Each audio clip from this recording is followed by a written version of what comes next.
Hörmətli vətəndaşlar, əziz uşaqlar və onların valideynləri. Bugün sizə ölkəmizin uşaqlarının vəziyyəti ilə bağlı tam, obyektiv və bir qədər də həyasız bir illik hesabat təqdim etmək istəyirəm. Baxın, sizin gələcəyinizi məhv etmək üçün nə qədər zəhmət çəkirəm. Bildiyiniz kimi, Azərbaycanda böyük neft gəlirləri var. Sən demə, bu sərvət bizdə hamıya çatmalıdır. Amma bu gic-gic fikirləri beyninizdən çıxardın.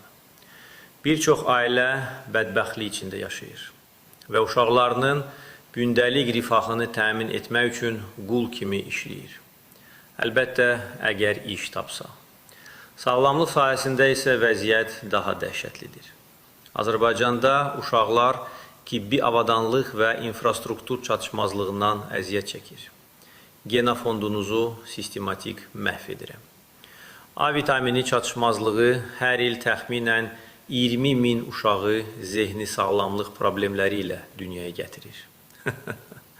Peyvəndlər sanitar normalara uyğun saxlanmadığı üçün uşaqlar müxtəlif xəstəliklərə yoluxurlar. Az təminatlı ailələrin müalicəyə çıxışı məhdudlaşdırmışam və normal qida təmin etmək biraz kosmik missiya kimi görünür. Nəticədə, körpələrin təxminən 10% az çəki ilə doğulur. Sizə belə də lazımdır.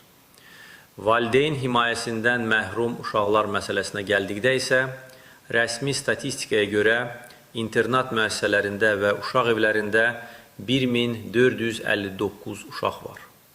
Amma əlbəttə, rəsmi qeydiyyatdan kənarda daha çox, təxminən 20 min uşaq var. Bəzilərinin valideynləri sağdır, amma onları elə bədbəxt etmişəm ki, uşaqları sosial yetim vəziyyətindədirlər. Dövlət himayəsində olan uşaqlar emosional və fiziki zorakılığa, bəzən isə cinsi istismara məruz qalırlar. Təhsil və səhiyyə xidmətlərinə çıxışları isə mənim əsl əyləncəmdir. Tapa bilən tapır, tapa bilməyən isə ölsün. Təhsil sayəsində vəziyyət də mənim üçün keyfdir. Uşaqların 1/4 məktəbə getmir.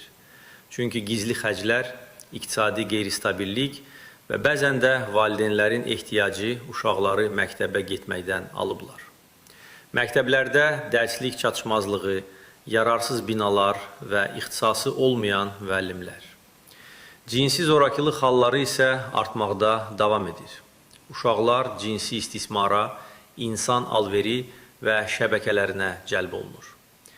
Biz bu işi genişləndirmək üçün əlimizdə olan bütün imkanlardan istifadə edərik. Əslində, turizm yönümlü iqtisadiyyat modelimiz də bu məqsədə xidmət edir. Nəticə olaraq, əziz vətəndaşlar, gələcəyinizin içinə zad etmişəm. Azərbaycanın sərvətləri sizin uşaqlarınıza aid deyil, mənim uşaqlarım üçündür. İndi acqarına çalın, oynayın. Yeni ilimiz mübarək.